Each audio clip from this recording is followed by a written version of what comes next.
What's going on, everybody? This is Julien Stoutt, licensed personal trainer, licensed PE teacher, world record powerlifter, here to take the fear out of fitness.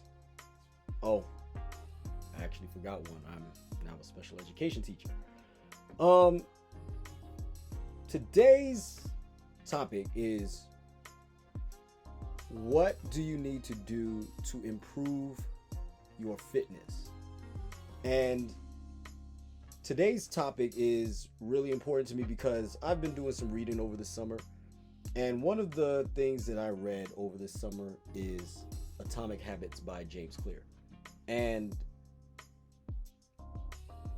he does what he does, I do what I do. And what he does is help people get into the habit of doing things that they necessarily want to do.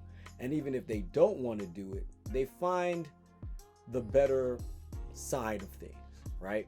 And it got me thinking about particularly, what is it habitually that one needs to do to be more successful when it comes to their fitness? Well, I've created a list. Hope you like it. Like to hear it? Here it goes. All right. Number one, stop trying to lose weight. Now, I know that's going to sound weird, but stop trying to lose weight. If you're focused on trying to lose weight, you're never going to lose the weight, because it is not about losing the weight that is improving your fitness. Because number one, weight is not necessarily the main goal of making yourself fit. It is actually just changing your body composition. However that works, it works. But will it ultimately help you lose weight? Yes, more than likely, if you're overweight, if you're fat, technically. But in truth, what you should be focusing on is improving your body composition, because improving your body composition is an indicator that you have lost body fat and you have kept muscle, or at least you've tried to.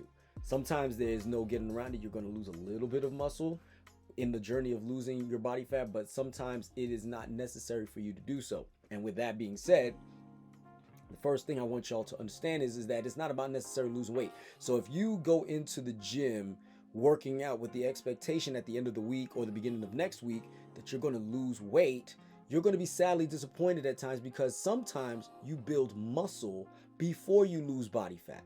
So therefore, if I gain 3 pounds of muscle, but then I only lose 2 pounds of body fat, I actually gained a pound.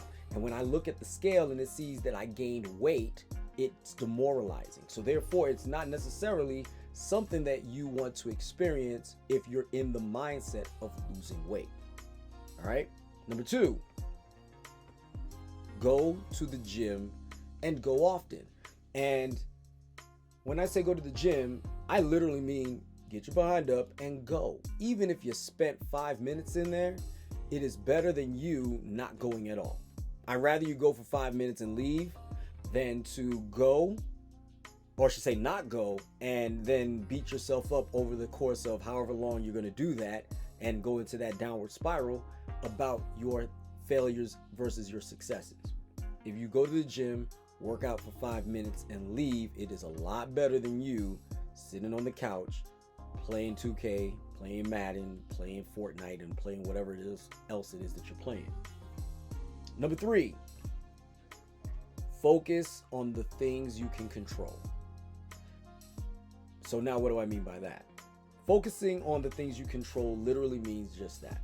You need to focus on what you can control. How often you go to the gym?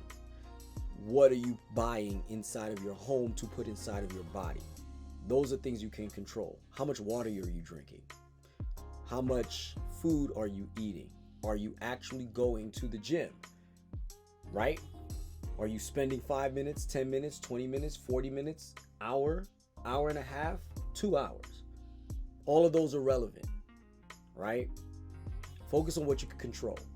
If you feel overwhelmed with what it is that you're controlling, drop something.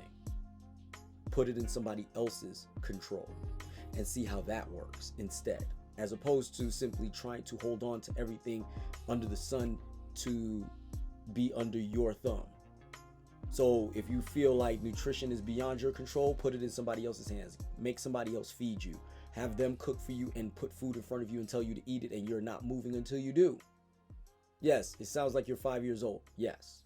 If that's what needs to happen, let it happen. All right. Number 4, last but not least, honestly.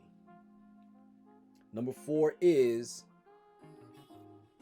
love who you are right now. Love who you are right now, and do not let anybody make you feel bad for being who you are. Yeah, it sounds counterintuitive to what my message is for the most part, false positive body imagery and all. That's not false positive body imagery. False positive body imagery is saying to yourself that your excess of body fat, scientifically proven, mind you, your excess of body fat is acceptable, not because of society standards, but it's acceptable because you feel better as a result. No, you shouldn't. You know you're wrong. You know you're not right. Fix it.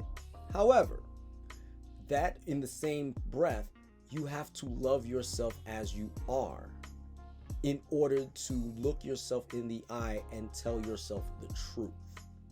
That's love. Real love. Real love is looking somebody in the eye and telling them the truth as opposed to lying to them. Think about your spouse. Think about your person that you love the most right now.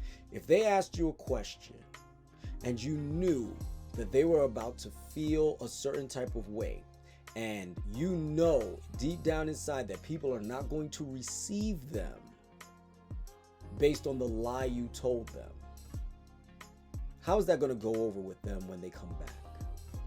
You look fantastic in that dress, honey. That suit, awesome. I love those shoes with those pants. Knowing full well they don't match. Knowing full well it doesn't look good. Knowing full well you look ridiculous, or they look ridiculous. But you lied to them. So now you didn't tell them the truth.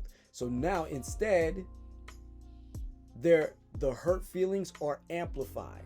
I would rather them have a level 5 hurt feelings than come back and be mortified and never want to leave the house again thinking about getting dressed.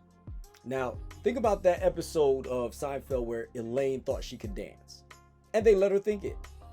And it's only until she was at that party doing that dance did she realize how ridiculous she looked. Was she happy? Was she happy about the end result? Or could Jerry or George or Kramer tell them, or tell her, that her dancing isn't really quite good? You might not want to do that at that party. You might make a fool of yourself. And if you do in front of your colleagues, you're not going to get through that. And then Elaine had to go to work and watch people mock her in her glory of, shining star, right? So, again, guys, I really appreciate your time. I really appreciate the things that you have done for yourselves. Go ahead and click on the comment button and let me know what it is that's going on with you, so maybe I can give you some advice and help. Also, don't forget to like, subscribe, share, follow me, and click the notifications button and click all so that you can get all of the things that I post on a daily or regular basis so that you can be the best you.